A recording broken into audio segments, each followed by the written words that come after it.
sa gilid ng isang tahimik at liblib na baryo kung saan ang hangin ay may dalang halimuyak ng lupa at lumang alaala. Matatagpuan ang isang maliit na kubo na halos lamunin na ng panahon. Nakapwesto ito sa tabi ng isang makitid ngunit malalim na ilog. Isang ilog na tila may sariling lihim. Dumadaloy ng payapa sa umaga, ngunit nagiging mapanganib at mahiwaga pagsapit ng gabi. Dito naninirahan si Lola Seling. Siya ay isang matandang babae na ang mga kamay ay bakas ang hirap ng buhay. Magaspang, kulubot at tila laging pagod. Ang kanyang buhok ay kulay pilak na, madalas nakapusod ng maayos kahit wala namang makakakita. Ang kanyang mga mata, bagamat nanlalabo na, ay puno pa rin ng kabutihan at isang uri ng tahimik na pagtitiis na hindi madaling mabasag. Ngunit si Lola Seling ay nag-iisa. Hindi dahil wala siyang pamilya, kundi dahil iniwan siya ng mga ito. Ilang taon na ang nakalipas nang umalis ang kanyang nag-iisang anak na lalaki patungong lungsod. Dala ang pangakong babalikan siya kapag siya'y nakaahon na sa hirap. Sa simula, may mga liham pa, maikling sulat na puno ng pag-asa. Ngunit kalaunan, unti-unti itong nawala. Ang huling sulat ay mahigit 5 taon na ang nakaraan. Mula noon, si Lola Seling ay natutong mabuhay mag-isa. Araw-araw, gigising siya bago pa sumikat ang araw. Mag-iigib ng tubig mula sa ilog, maglilinis ng bakuran, at kung minsan ay magtatanim ng kamote at gulay sa maliit niyang lupa. Kapag may sapat siyang ani, ibinabarter niya ito sa mga kapitbahay, kapalit ng kaunting bigas o asin. Ngunit hindi siya madalas puntahan. Ang kubo niya kasi ay malayo at marami sa baryo ang umiiwas sa lugar na iyon. May mga sabi-sabi, may mga bulong na ang ilog daw na iyon ay hindi pangkaraniwan, na sa gabi may mga ilaw na lumilitaw sa ilalim ng tubig, na may mga nilalang na hindi tao ang naninirahan sa paligid nito. Ngunit para kay Lola Seling, ang ilog ay kaibigan. Hindi ka naman masama, madalas niyang bulong habang nakaupo sa tabi nito, hinahayaang dampian ng malamig na hangin ang kanyang mukha. Pareho lang tayong iniwan.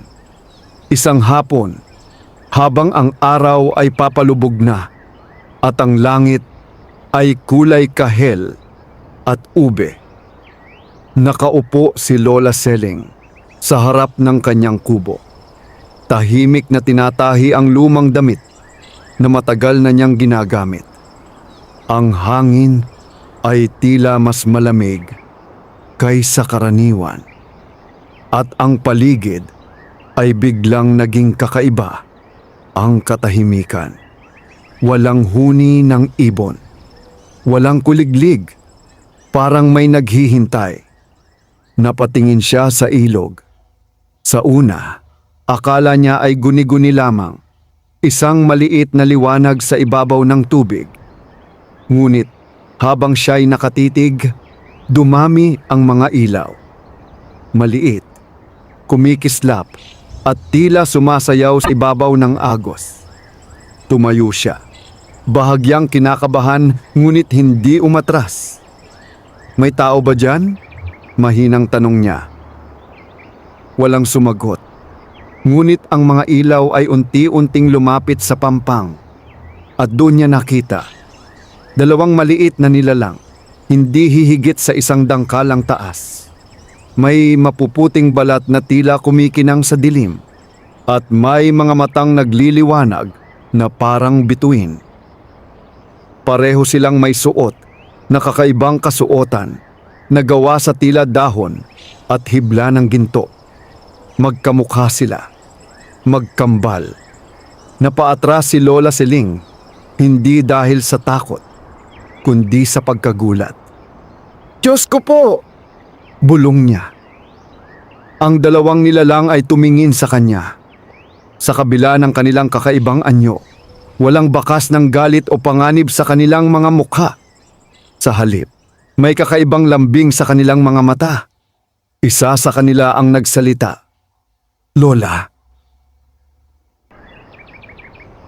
Ang boses nito ay maliit, ngunit malinaw, parang tunog ng kampanilya sa hangin. "Matagal ka naming pinagmamasdan." Napalunok si Lola Seling. "Mga, ano kayo?" tanong niya, halos pabulong. Ngumiti ang isa pa. "Kami ay mga duwende, at ikaw ang napili naming tulungan." Parang tumigil ang mundo sa sandaling iyon. Ang hangin ay muling umihip at ang ilog ay nagkaroon ng kakaibang kinang. Sa unang pagkakataon, matapos ang maraming taon, naramdaman ni Lola Seling ang isang bagay na matagal na niyang hindi nadama. Pag-asa. Ngunit hindi pa niya alam na ang pagdating ng magkambal na duwende ay simula lamang ng isang kwentong magbabago hindi lamang sa kanyang buhay, kundi sa buong baryo.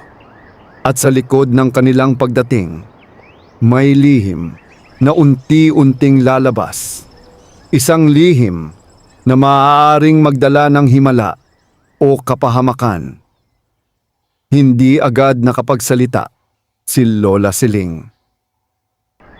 Ang kanyang dibdib ay marahang tumataas bumababa, habang ang kanyang mga mata ay nananatiling nakatuon sa dalawang nilalang na ngayon ay nakatayo na sa pampang ng ilog. Ang liwanag na nagmumula sa kanilang katawan ay hindi nakakasilaw. Ito'y banayad, halos nakakaaliw, parang ilaw ng alitaptap sa isang tahimik na gabi. "Mga duwende?" muli niyang tanong, tila nais makatiyak na hindi siya nananaginip. Oo, Lola," sagot ng isa, bahagyang yumuyuko bilang paggalang. "Ako si Lunti." "At ako naman si Bughaw," dugtong ng isa pa, na may mas maliwanag ng ngiti. Magkambal nga sila, magkapareho ang anyo, ngunit may kakaibang pagkakaiba sa kanilang aura. Si Lunti ay tila mas kalmado, ang kanyang liwanag ay may bahid ng berde, parang sariwang dahon. Si Bughaw naman ay mas masigla, ang kanyang kinang ay may halong bughaw na tila refleksyon ng ilog sa ilalim ng buwan. Hindi pa rin makapaniwala si Lola Seling. "Bakit? Bakit ninyo ako pinili?" tanong niya. Ang boses ay bahagyang nanginginig. Nagkatinginan ang magkambal bago muling tumingin sa kanya. "Dahil mabuti ang iyong puso," sagot ni Lunti. "Sa kabila ng lahat ng sakit at pag-iisa, hindi ka naging masama. Maraming gabi ka naming narinig," dagdag ni Bughaw. "Kinakausap mo ang ilog, hindi para magreklamo, kundi para magpasalamat." Napayuko si Lola Seling. Hindi niya inaasahan na may nakaririnig pala sa kanyang mga bulong sa dilim. "Wala naman akong ibang makausap," mahina niyang sabi. Lumapit ang dalawang duwende. Sa bawat hakbang nila, tila sumasabay ang liwanag sa paligid, na para bang ang lupa mismo ay natutuwa sa kanilang presensya. "Hindi ka na nag-iisa ngayon," sabi ni Lunti. At sa simpleng pangungusap na yon, may kung anong bumigat sa dibdib ni Lola Siling. Hindi sakit, kundi damdaming matagal na niyang hindi naramdaman. Pagkalinga, ngunit hindi pa lubos na nawawala ang kanyang pag-aalinlangan. Kung totoo kayo, ano ang gagawin ninyo para sa akin? Tanong niya. Mas maingat na ngayon ang kanyang tono. Hindi agad sumagot ang magkambal. Sa halip, tumingin sila sa paligid, sa kubo na halos gumuho na, sa bakurang tuyot at kulang sa ani, at sa matandang babae na halos kapusin sa lakas. Hindi kami nagbibigay ng kayamanan na madaling mawala, wika ni Bughaw. Hindi rin kami gumagawa ng himalang walang kapalit. Kami ay mga tagapagbantay, dagdag ni Lunti. At ang tulong na aming ibinibigay ay bunga ng tiwala at pagkakaisa. Bahagyang kumunot ang noo ni Lola Siling. Hindi ko lubos na naiintindihan, amin niya. Ngumiti si Lunti at bahagyang itinaas ang kanyang kamay. Sa isang iglap, ang tuyong lupa sa tabi ng kubo ay bahagyang kumislap. Mula sa lupa, may maliit na usbong na lumitaw. Isang halaman na tila bagong sibol. Ngunit sa loob lamang ng ilang segundo, ito ay lumago, nagkaroon ng dahon, at nagbunga ng maliliit, ngunit makukulay na prutas. Napaatras si Lola Siling sa pagkabigla. Paano? Ang lupa ay buhay, Lola, paliwanag ni Lunti. Kailangan lamang itong pakinggan. Gaya mo, dagdag ni Bughaw. Matagal kang hindi pinakinggan. Tahimik na napatingin si Lola Siling sa halaman. Dahan-dahan siyang lumapit at nang hawakan niya ang bunga, naramdaman niya ang init nito. Hindi init ng apoy, kundi init ng buhay.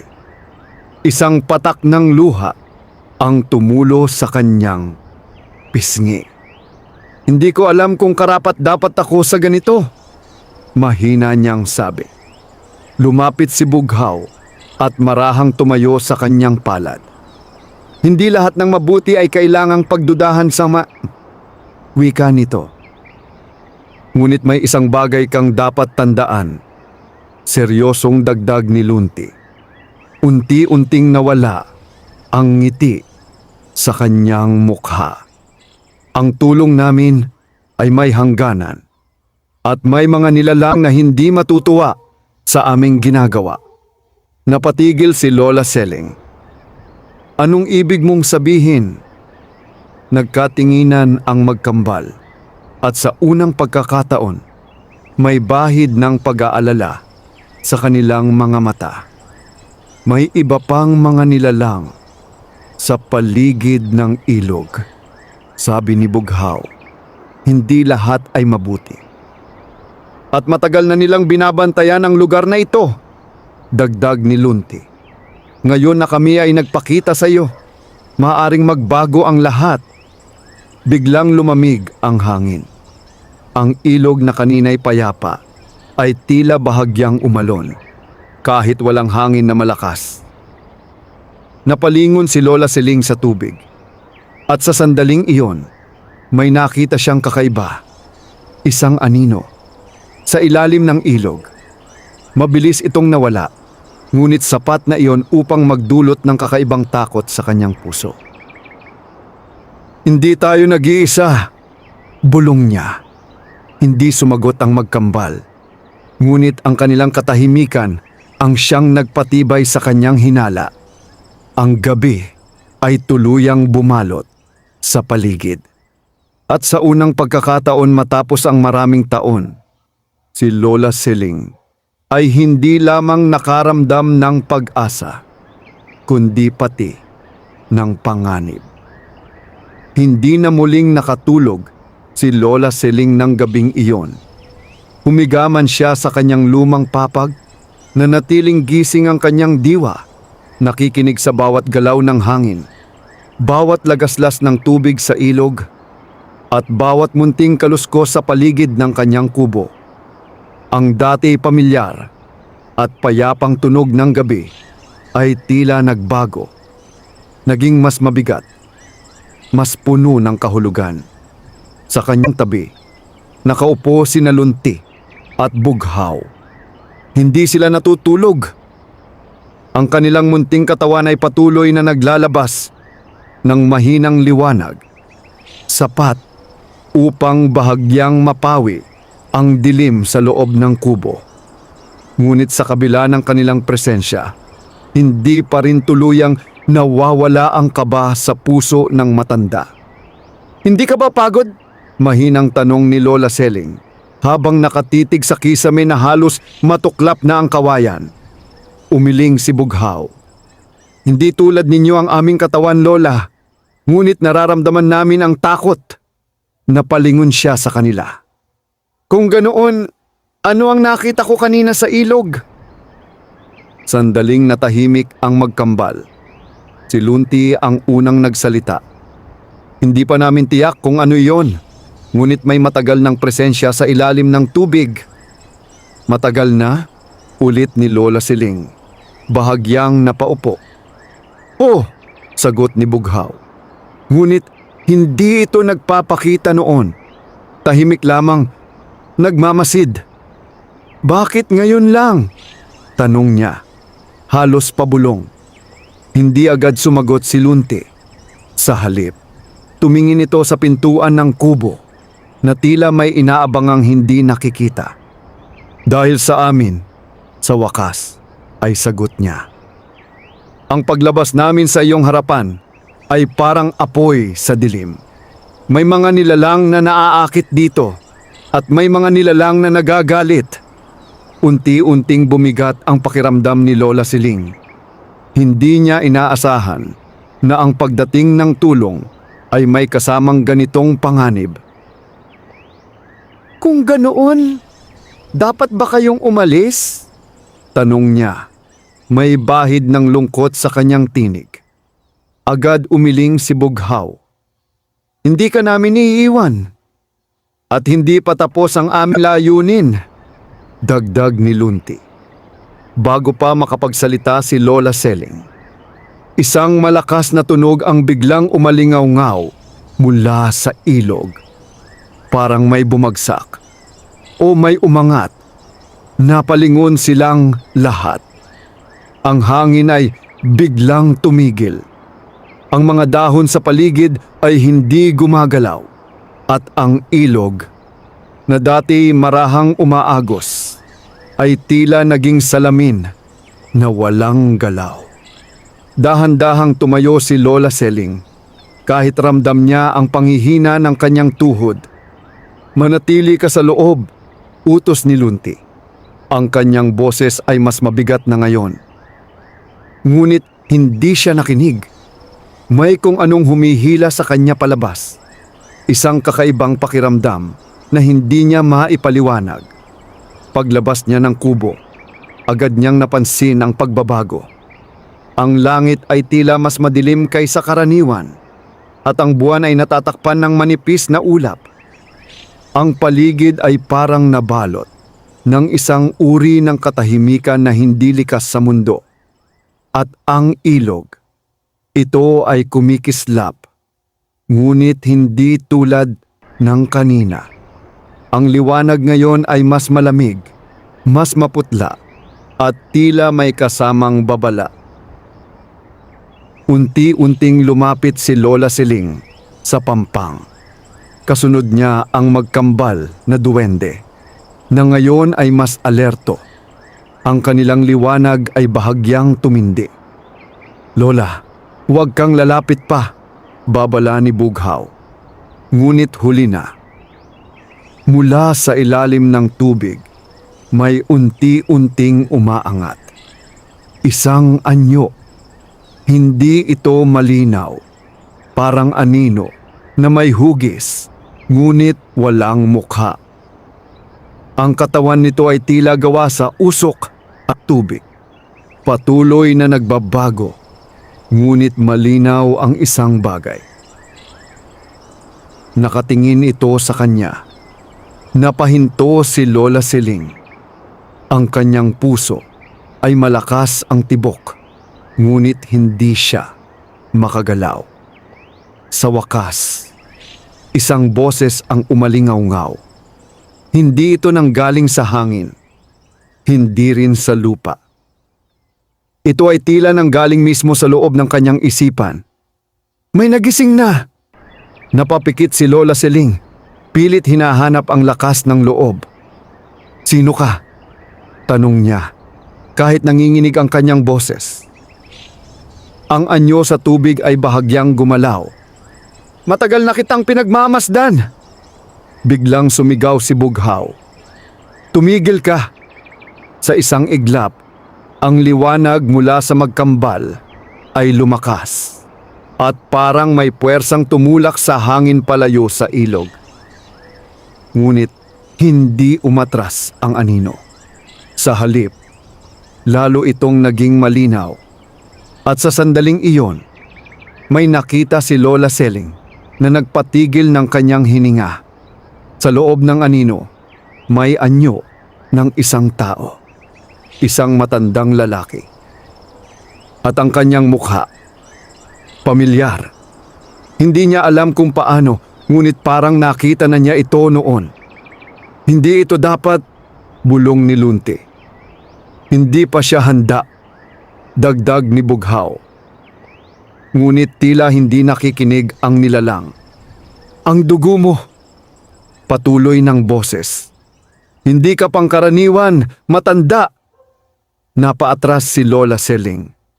Hindi, nagkakamali ka, sagot niya. Ngunit sa kaibuturan ng kanyang puso, may isang bahagi na nagsasabing, hindi ito pagkakamali. Biglang nagliwanag ang tubig at sa isang malakas na alon ang anyo ay biglang nawala. Parang hinigop pabalik sa kailaliman.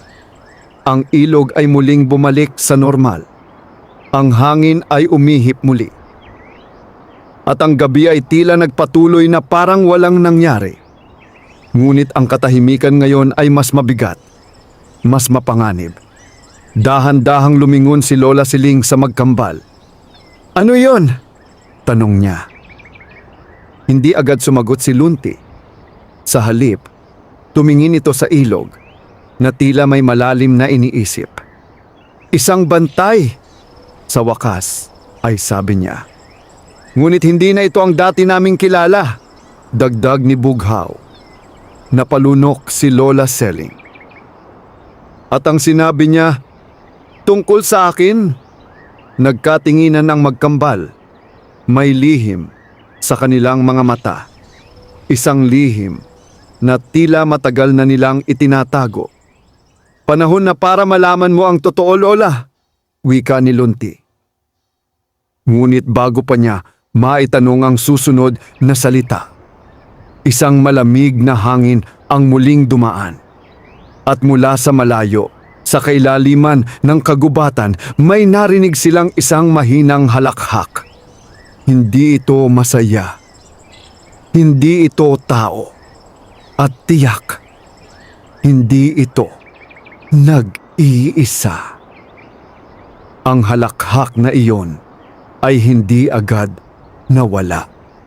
Ito'y nanatili sa hangin. Mahina, ngunit malinaw. Parang isang paalala na may mga matang nagmamasid mula sa dilim.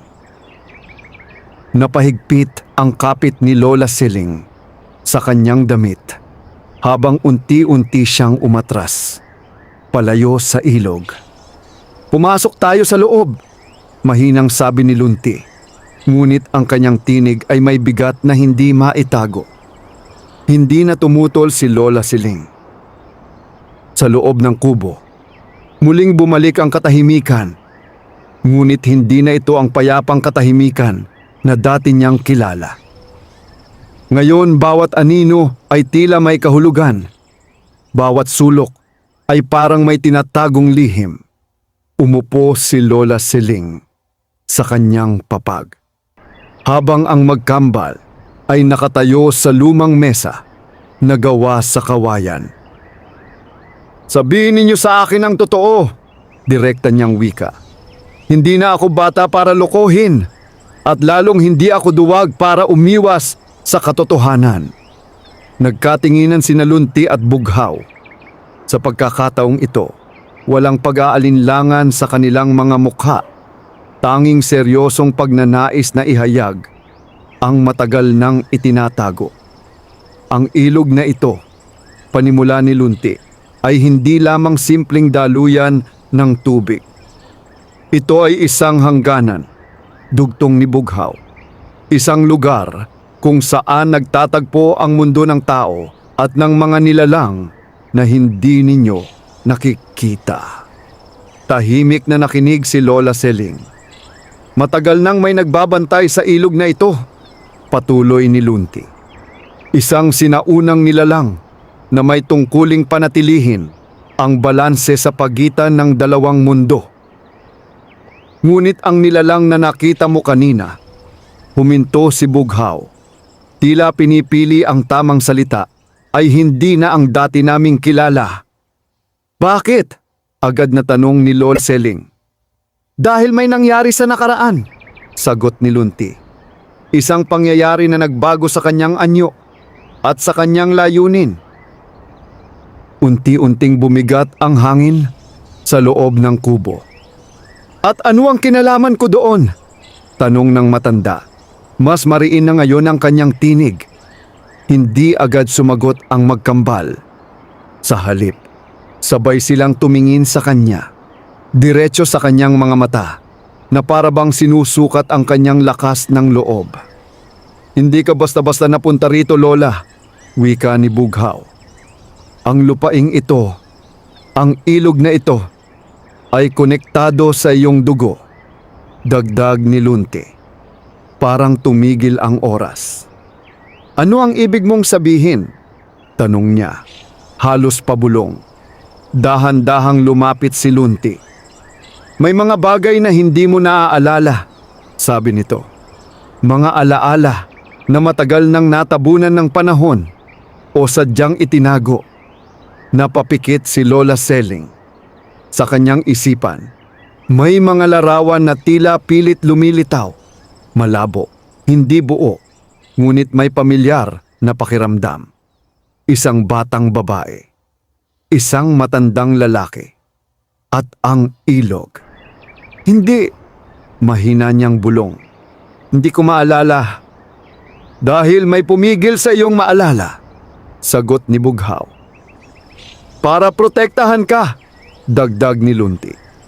Biglang napadilat si Lola Seling. "Protektahan? Mula kanino?" Hindi agad sumagot ang magkambal. Sa halip, sabay silang lumingon sa pintuan ng kubo. At sa sandaling iyon, may kumatok. Isang mabagal, mabigat na katok. 3 beses. Tok, tok, tok. Napalunok si Lola Seling. May tao ba sa ganitong oras?" bulong niya. Umiling si Bughaw. "Walang taong darating dito sa ganitong oras." Muling kumatok. Mas malakas. Tok, tok, tok. Ang hangin sa loob ng kubo ay biglang lumamig. Unti-unting tumayo si Lola Seling. Kahit ramdam niya ang panginginig ng kanyang mga tuhod. "Buksan mo ako!" Ang boses mula sa labas ay mahina, ngunit malinaw. At sa sandaling iyon, nanlaki ang mga mata ni Lola Seling. Pamilyar ang boses. Masyadong pamilyar. "Anak," bulong niya. Nagkatinginan ang magkambal at sa kanilang mga mukha ay malinaw ang takot. "Huwag mong bubuksan," mariing sabi ni Lunti. "Hindi siya iyon," dagdag ni Bughaw. Ngunit muli, nagsalita ang boses mula sa labas. "Nanay, ako ito," Bumalik na ako. Isang patak ng luha ang tumulo sa pisngi ni Lola Siling. Sa loob ng maraming taon, iyon ang mga salitang matagal niyang hinintay. At ngayon, naririnig niya ito. Ngunit sa likod ng kanyang puso, may duda. Bakit ngayon? Mahina niyang tanong. Walang sumagot. Sa halip, ang pintuan ay bahagyang gumalaw. Parang may puwersang unti-unting nagtutulak mula sa labas. Nanay, buksan mo ako! Ang boses ay naging mas mabigat, mas malamig, mas hindi tao. Biglang lumiwanag ang katawan ng magkambal. Huwag kang padadala, sigaw ni Bughaw. Ito ay isang panlilin lang, dagdag ni Lunti. Ngunit ang kamay ni Lola Siling ay nasa doorknob na. Ang kanyang puso ay nahahati sa pagitan ng pag-asa at ng katotohanan. Unti-unti niyang iniikot ang hawakan. At sa labas ng kubo, may naghihintay. Unti-unting umikot ang hawakan ng pinto. Ang tunog nito, isang mahinang klik, ay tila mas malakas pa kaysa sa kulog sa katahimikan ng gabi. Walang gumalaw, walang huminga ng malalim. Lahat ay tila nakabitin sa isang sandali na hindi na maaaring ibalik. Lola, huwag! Muling sigaw ni Bughaw. Ngunit huli na. Bumukas ang pinto. Ang malamig na hangin mula sa labas ay agad pumasok sa loob ng kubo, kasabay ng isang presensyang hindi maipaliwanag. Tumayo si Lola Siling sa may pintuan. Nanginginig ang kamay at dahan-dahang itinaas ang kanyang tingin.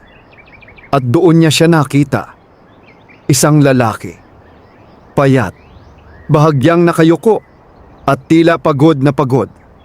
Ang kanyang damit ay marumi, ang kanyang buhok ay magulo, at ang kanyang mukha ay puno ng bakas ng hirap.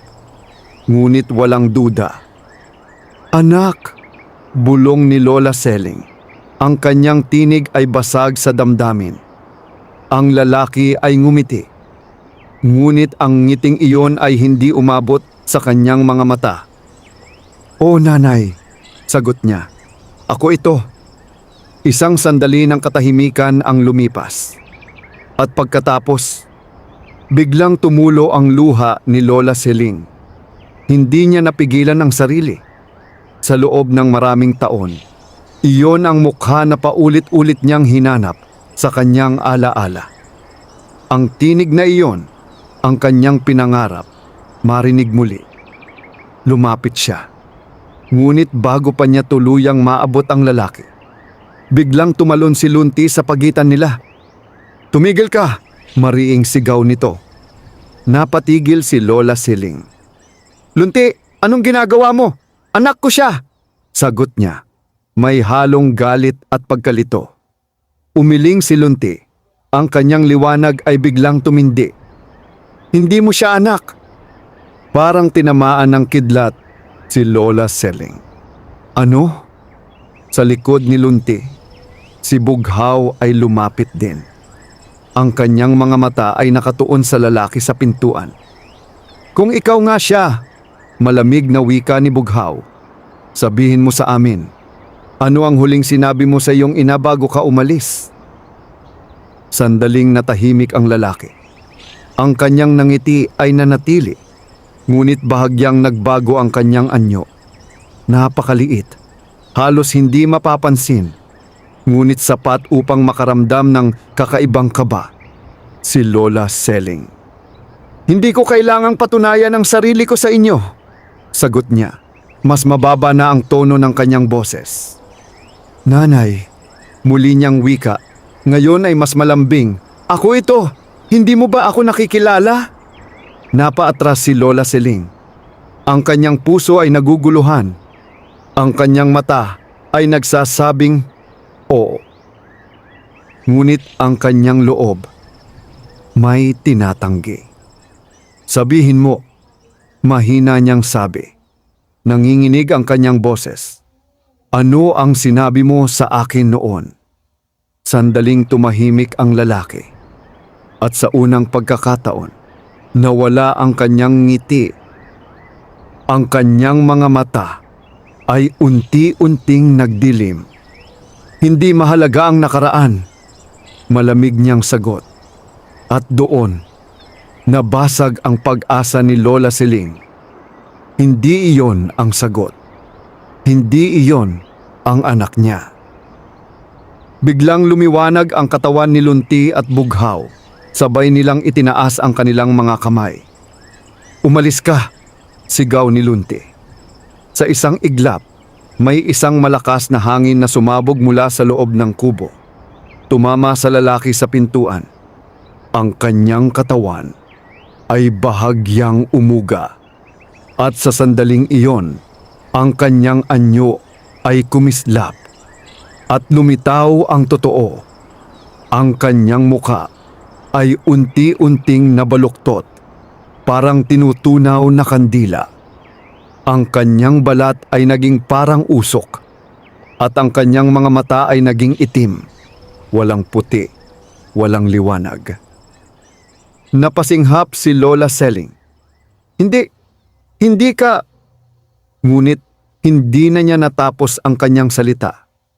Akala mo ba ganoon kadali? Ang nilalang ay nagsalita, ngunit ang boses nito ay hindi na pamilyar. Ito'y magaspang, malalim at puno ng galit. Matagal kitang hinintay. Biglang lumakas ang hangin. Ang pintuan ay bumagsak sa pader at ang buong kubo ay tila nanginginig. Ano ka ba? Sigaw ni Lola Siling. Ang nilalang ay ngumiti. Isang ngiti na hindi tao. Ako ang nauna rito, sagot nito. Bago pa dumating ang dalawang iyan, tinuro nito sina Lunti at Bughaw. At ikaw, tumingin ito kay Lola Selling. Ang kanyang mga mata ay tila sumisilip sa kaibuturan ng kanyang pagkatao. Ikaw ang susi. Biglang nagliwanag ang ilog sa labas na parang tumutugon sa presensya ng nilalang. Hindi namin hahayaang mangyari iyon, sigaw ni Bughaw. Sa isang iglap, tumalon ang magkambal palabas ng kubo at ang kanilang liwanag ay naging mas matindi, parang dalawang bituin na bumagsak sa lupa. Napaatras ang nilalang, ngunit hindi ito tuluyang umatras. Sa halip, tumawa ito. Hindi pa tapos ito, wika nito. Ngayon pa lamang nagsisimula. At sa isang iglap, ito naging usok at naglaho sa hangin. Biglang tumahimik ang paligid. Ang hangin ay humupa. Ang ilog ay bumalik sa normal. Ngunit ang takot nanatili. Dahan-dahang lumabas si Lola Siling mula sa kubo. Ang kanyang mga paa ay mabigat. Ang kanyang isip ay puno ng tanong. Lumapit sina Lunti at Bughaw sa kanya. Lola! Mahinang sabi ni Lunti. Ngunit hindi siya agad sumagot.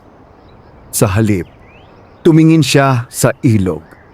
At sa kanyang mga mata, hindi na lamang takot ang naroon, kundi isang matinding pagnanais na malaman ang katotohanan. Ano ang ibig niyang sabihin? Tanong niya sa wakas. Bakit ako ang susi? Nagkatinginan ang magkambal at sa pagkakataong ito, hindi na nila ito maitatago. Dahil, mahinang wika ni Bughaw, ang nakaraan mo ay konektado sa nilalang na iyon. At ang katotohanan, dagdag ni Lunti, ay mas malalim pa kaysa sa inaakala mo. Unti-unting dumilim ang langit at sa kailaliman ng kagubatan, ang parehong halakhak ay muling umalingaw-ngaw. Mas malakas, mas malapit. Hindi agad nakapagsalita si Lola Seling.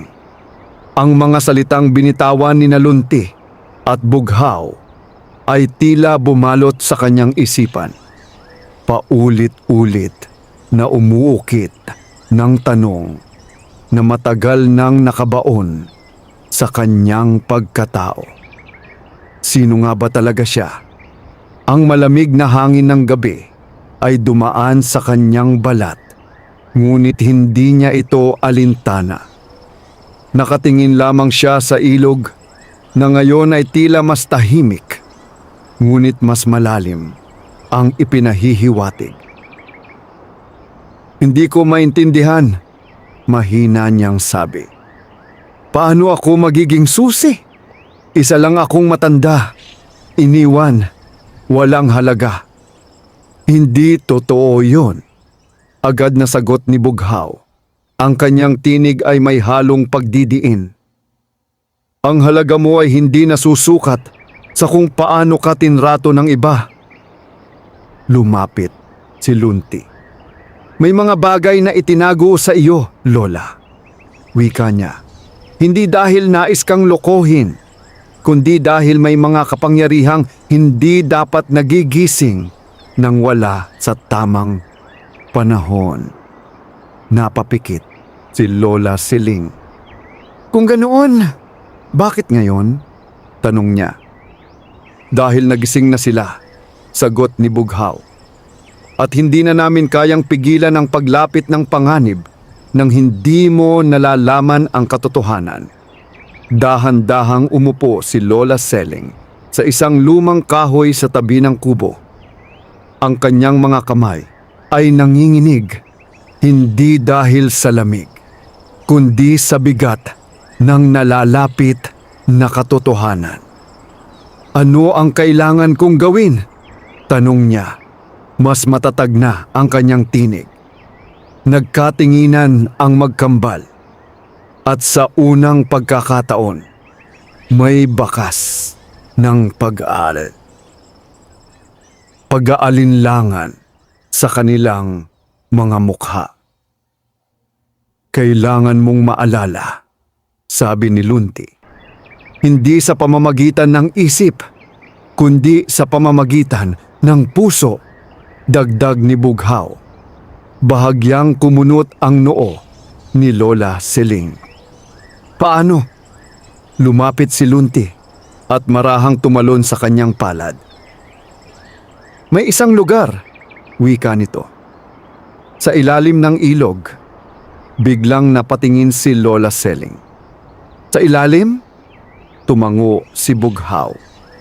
Hindi ito nakikita ng karaniwang mata. Ngunit ikaw, maaari mong maramdaman.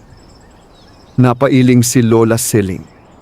Hindi ako marunong lumangoy at matanda na ako. Ngumiti si Lunti. Ngunit ang ngiting iyon ay puno ng katiyakan.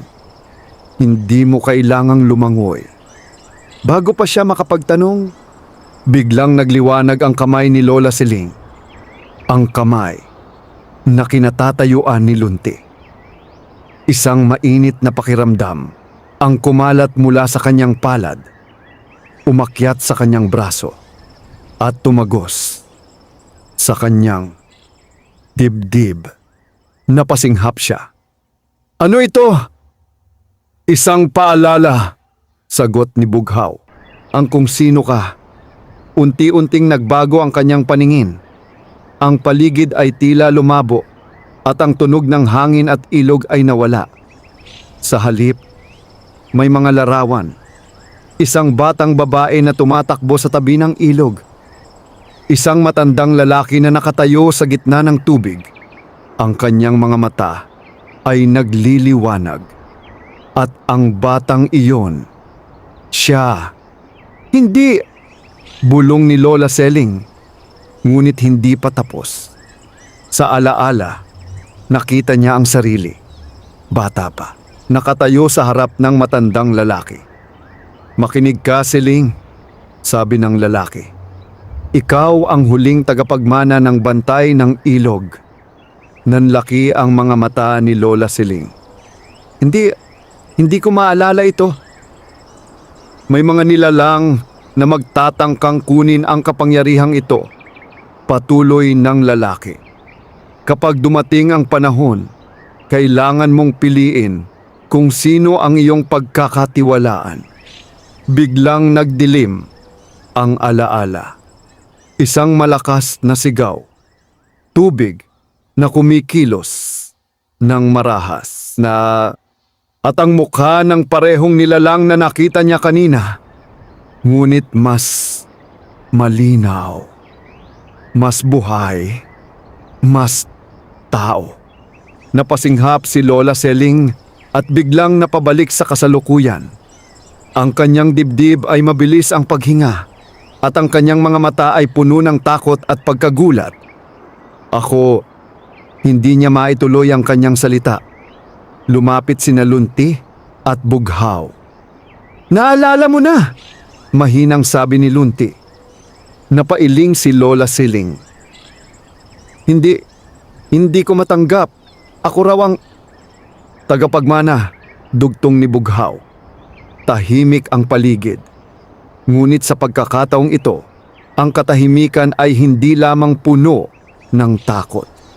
Ito'y puno rin ng pagbubunyag. "Kung totoo iyon," dahan-dahang sabi ni Lola Siling, "kung ako ang tagapagmana, bakit ako iniwan?" Ang tanong na iyon ay tila mas mabigat pa kaysa sa lahat.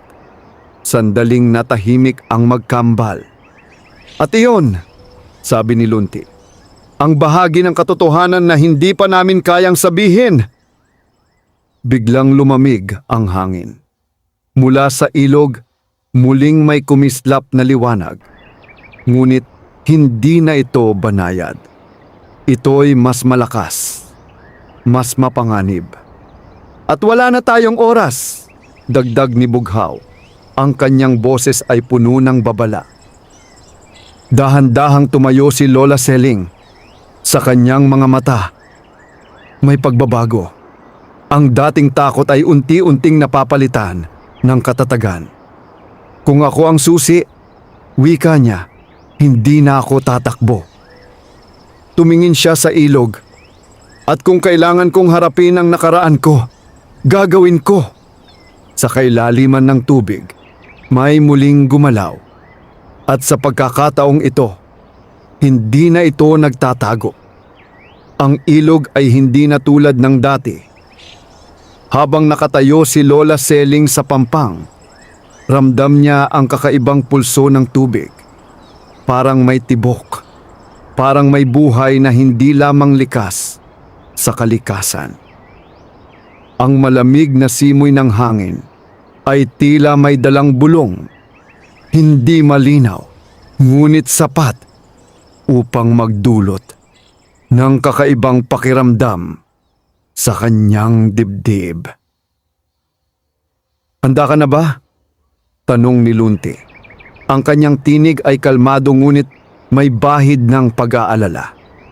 Hindi agad sumagot si Lola Seling.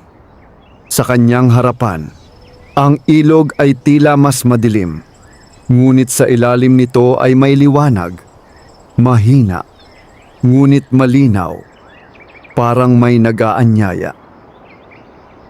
Huminga siya ng malalim.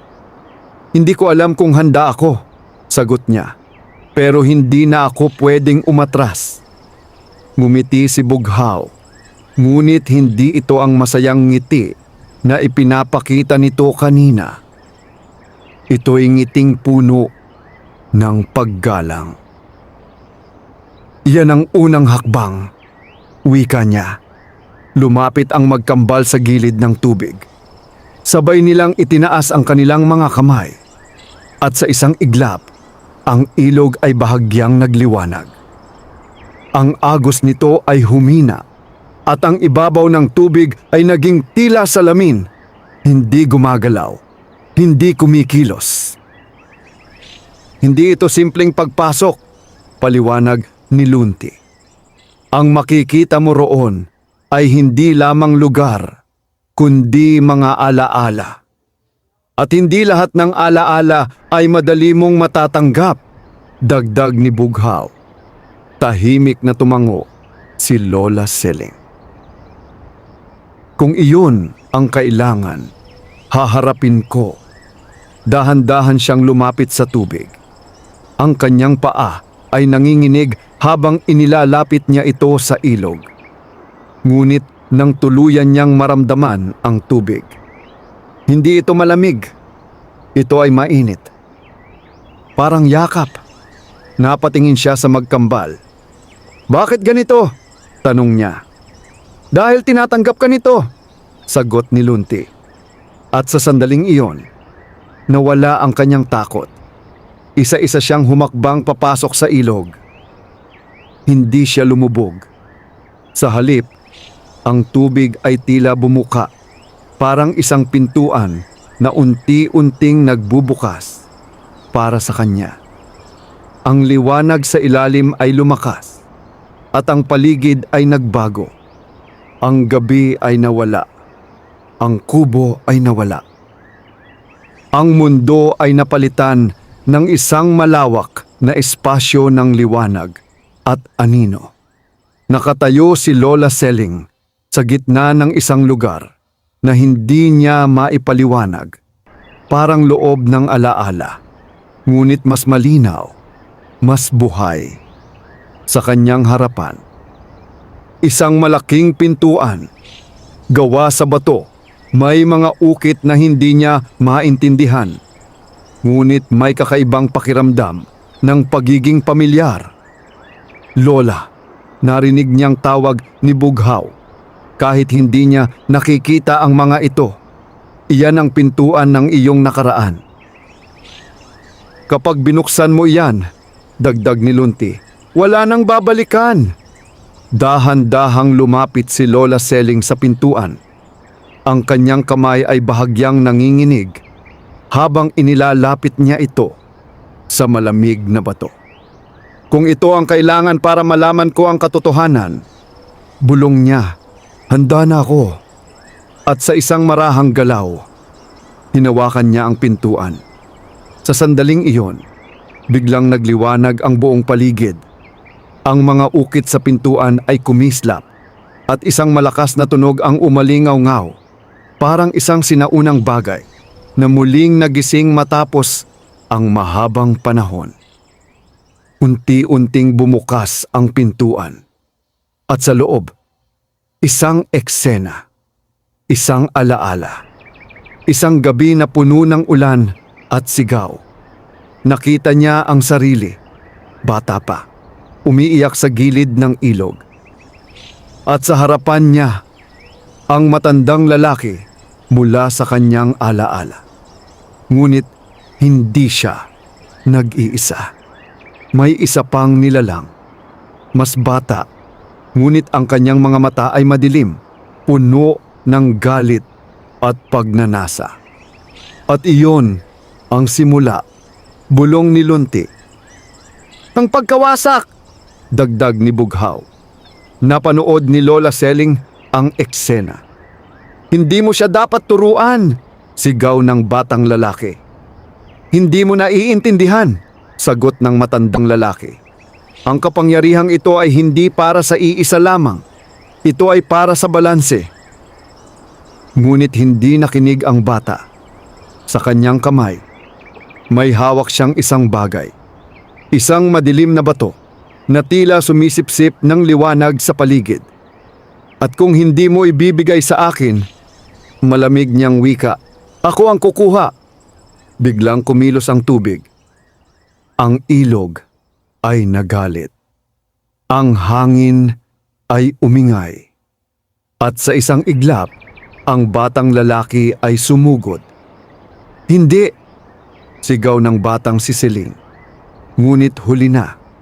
Isang malakas na liwanag ang sumabog. At ang eksena ay nagdilim. Napasinghap si Lola Seling sa kasalukuyan. "Ano iyon?" tanong niya. Ang kanyang boses ay puno ng takot. "Iyan ang gabi kung kailan nasira ang balanse," sagot ni Bughaw. "At ang nilalang na nakita mo," dagdag ni Lunti, "siya ang batang iyon." Nanlaki ang mga mata ni Lola Seling. Kung ganoon, siya ang dahilan kung bakit... Bakit ka nakalimot? Sagot ni Lunti. Bakit ka iniwan? Dugtong ni Bughaw. Tahimik ang paligid.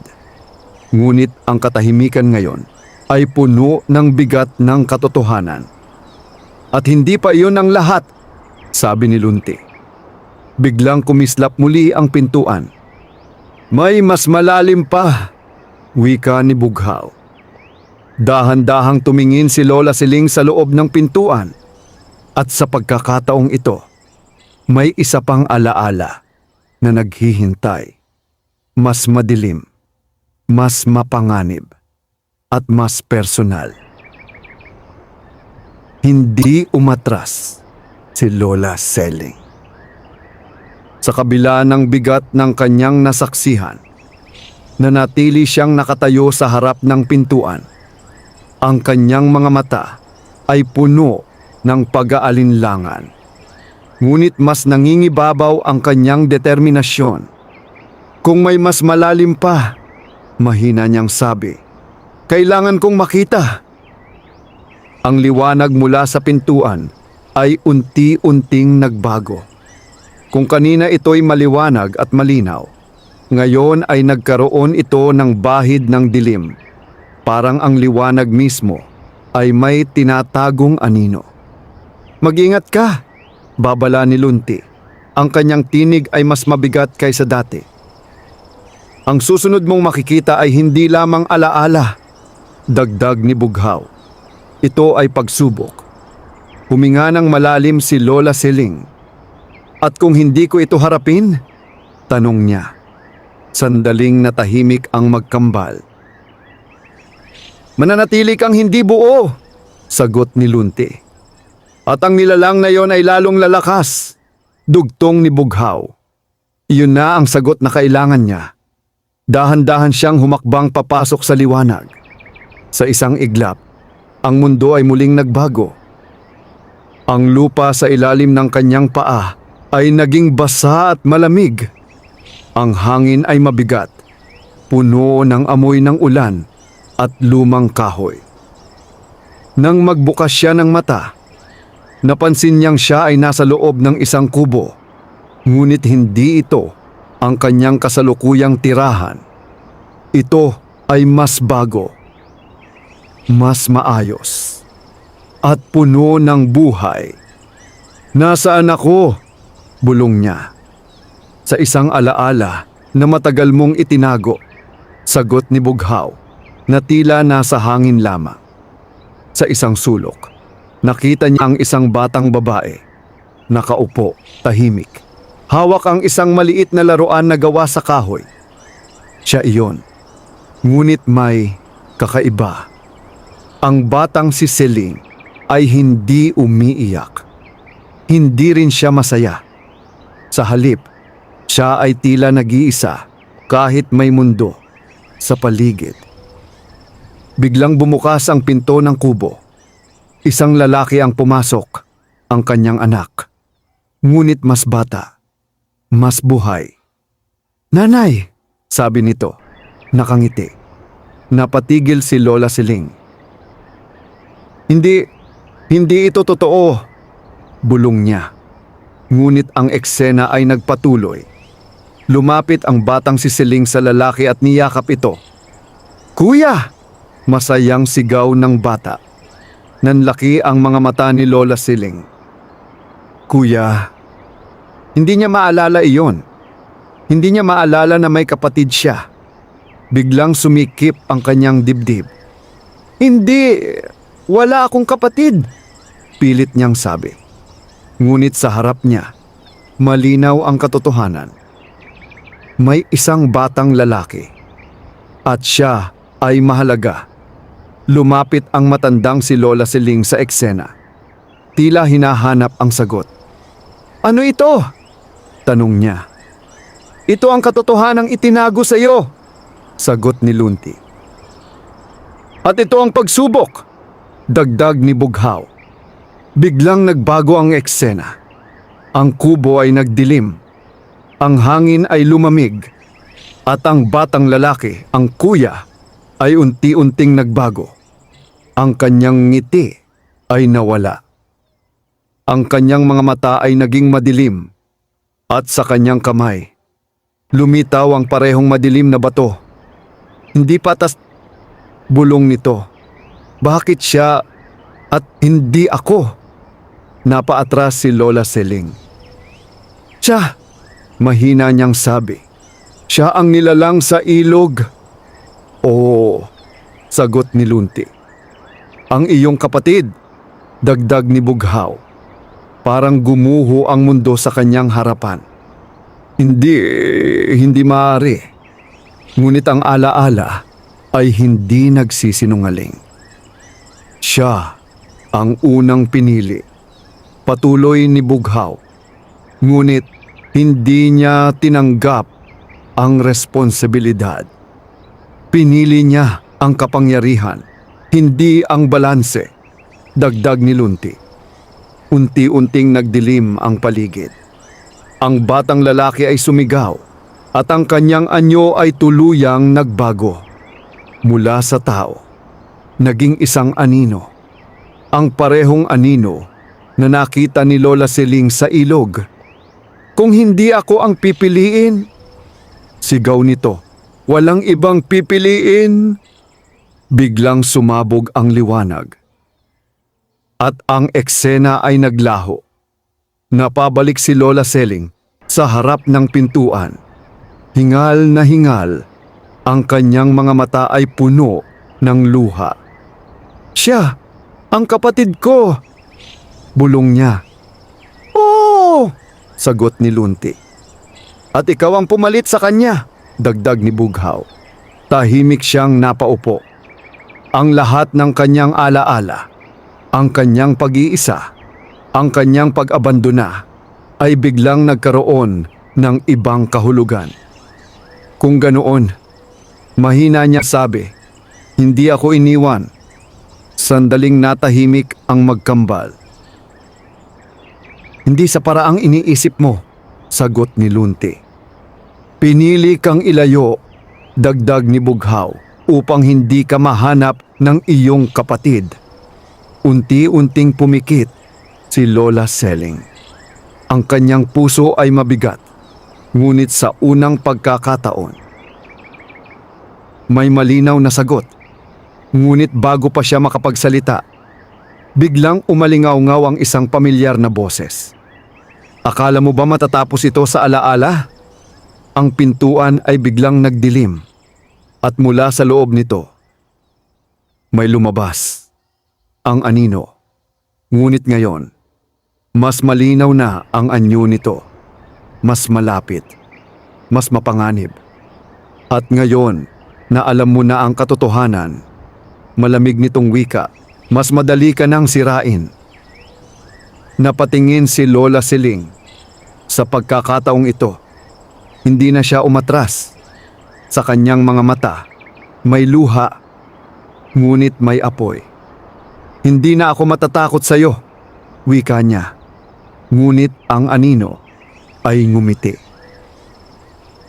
At hindi pa nagsisimula ang tunay na laban. Ang hangin sa loob ng alaala ay biglang bumigat. Ang liwanag na kanina'y gabay ay tila umurong, na parang nagbibigay daan sa pagdating ng anino. Unti-unting lumawak ang presensya nito. Hindi na lamang isang anyo, kundi isang puwersang pumapalibot sa buong espasyo.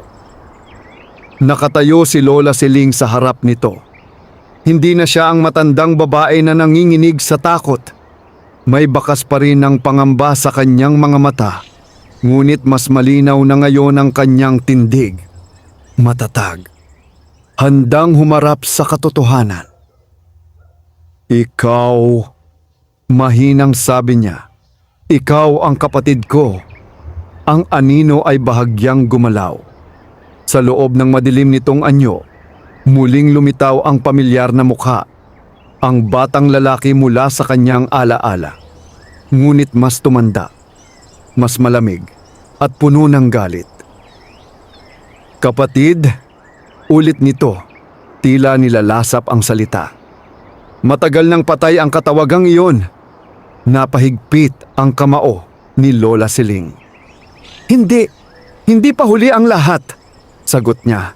Kung ikaw nga siya, kung ikaw ang kuya ko, maaari pa tayong… Tumigil ka. Ang boses nito ay naging matalim. Sa isang iglap, ang paligid ay nagdilim palalo at ang lupa sa ilalim ni Lola Seling ay bahagyang yumanig. Huwag mong gamitin ang nakaraan para pahinain ako. Malamig nitong wika. Ang nakaraan ang dahilan kung bakit ako naging ganito. Tahimik na nakinig si Lola Seling. Sa likod niya, naramdaman niya ang presensya ni Nalunti at Bughaw. Hindi nakikita, ngunit naroroon, handang tumulong. Hindi mo ako kailangang kalabanin, muling sabi ni Lola Seling. Mas mahinahon. Pareho tayong nawalan. Pareho tayong nasaktan. Ngunit ang anino ay tumawa. Isang halakhak na walang saya. Magkaiba tayo, sagot nito. Ikaw, tinanggap mo ang pagkawala. Ako, hindi. Biglang umikot ang hangin. Mula sa paligid, may mga anyo na lumitaw. Mga anino, mga alaala, mga pira-pirasong larawan ng nakaraan na tila sumasabay sa galit ng nilalang. Tinuruan nila ako, patuloy nito, ngunit hindi nila ako pinili. Ang kanyang tinig ay puno ng pait. At ikaw ang pumalit sa akin. Napapikit si Lola Seling. Sa wakas, naiintindihan niya ang galit, ang inggit, ang sakit. Ngunit hindi siya umatras. Hindi ko pinili iyon, sagot niya. Hindi ko hiniling na mangyari iyon. Ngunit nangyari pa rin, sigaw ng anino. Sa isang iglap, sumugod ito. Isang malakas na puwersa ang bumangga kay Lola Seling at siya ay napaatras. Ang liwanag sa paligid ay kumislap. Tila nahihirapan sa lakas ng anino. Lola, sigaw ni Bughaw. Kaya mo ito, dagdag ni Lunti. Pinilit tumayo ni Lola Seling. Ang kanyang katawan ay mabigat, ngunit ang kanyang puso ay hindi na tulad ng dati. Kung galit ka sa akin, sabi niya, habang unti-unting tumitindig, hindi ko yun ipagkakaila. Huminga siya ng malalim. Pero hindi ako lalaban sa iyo bilang kalaban. Napatigil ang anino. Kung hindi, ano ka? Tanong nito. Tumingin si Lola Seling diretso sa kanya. Bilang kapatid. Isang sandali ng katahimikan ang bumalot sa paligid. Ang hangin ay tila huminto. Ang mga anino ay hindi gumalaw. Ngunit pagkatapos, biglang nagbago ang anyo ng nilalang. Ang kanyang mukha ay naging mas madilim, mas galit. Kung ganoon, malamig nitong sabi, mas madali kitang sirain. Sa isang iglap, ang buong espasyo ay nagliyab sa madilim na enerhiya. Ang lupa ay nagbitak. Ang hangin ay umingay. At si Lola Seling ay napaluhod. Hindi sapat ang awa, bulong ni Lunti. Kailangan mong tanggapin kung sino ka, dagdag ni Bughaw. Napapikit si Lola Seling. Sa kanyang isipan, muling bumalik ang mga alaala. Ang matandang lalaki, ang ilog, ang kapangyarihan, at ang kanyang sarili. Hindi bilang biktima, kundi bilang tagapagbantay. Unti-unti niyang itinaas ang kanyang kamay. At sa unang pagkakataon, may liwanag na lumabas mula sa kanyang katawan. Hindi ito tulad ng liwanag ni Nalunti at Bughaw. Ito ay mas malalim, mas matanda. Parang bahagi ng mismong ilog.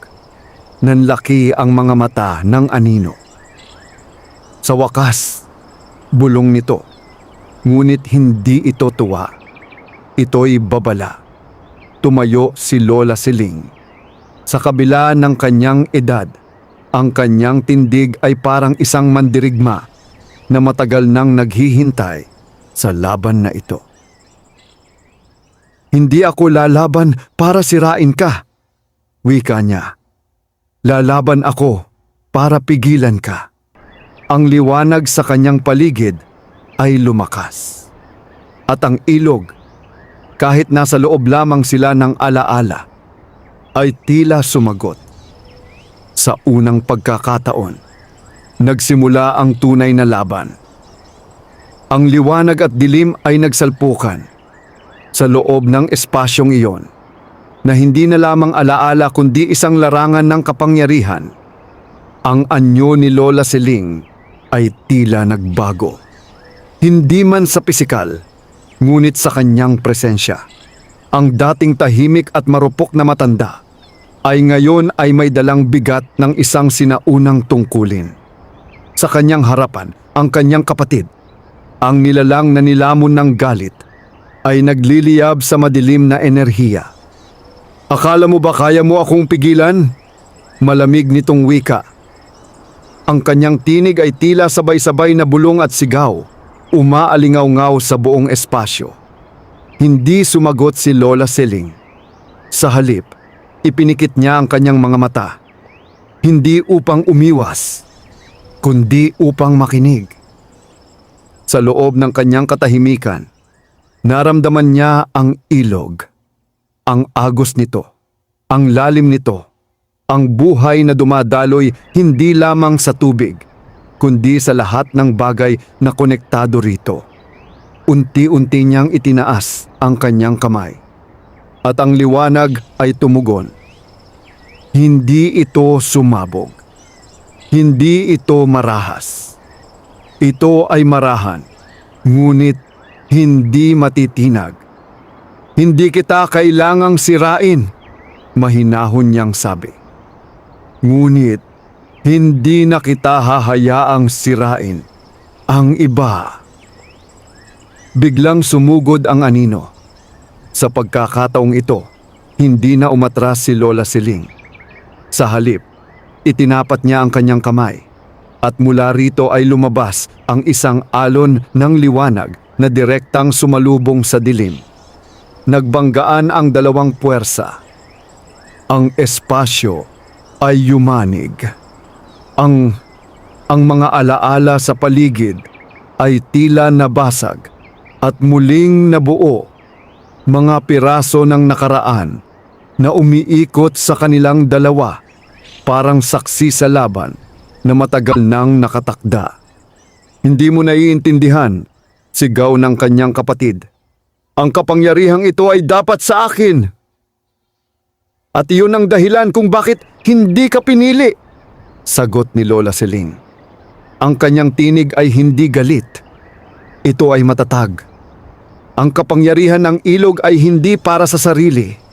Ito ay para sa balanse. Biglang lumakas ang liwanag sa kanyang paligid. Sa likod niya, tila lumitaw ang anyo ng ilog. Malawak, malalim, at buhay.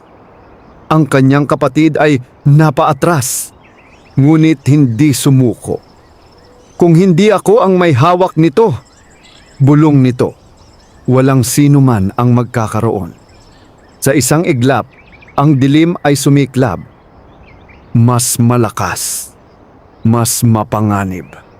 Ngunit sa pagkakataong ito, hindi na natakot si Lola Siling. Sa halip, lumapit siya, direkta. Hindi bilang kalaban, kundi bilang kapatid. Pagod ka na, mahina niyang sabi. Napatigil ang anino. Hindi, sagot nito, ngunit ang tinig ay bahagyang nanghina. Matagal ka nang lumalaban, patuloy niya. Hindi laban sa iba, kundi laban sa sarili mo. Unti-unting bumagal ang galaw ng dilim. Ang galit ay hindi na kasing lakas ng dati.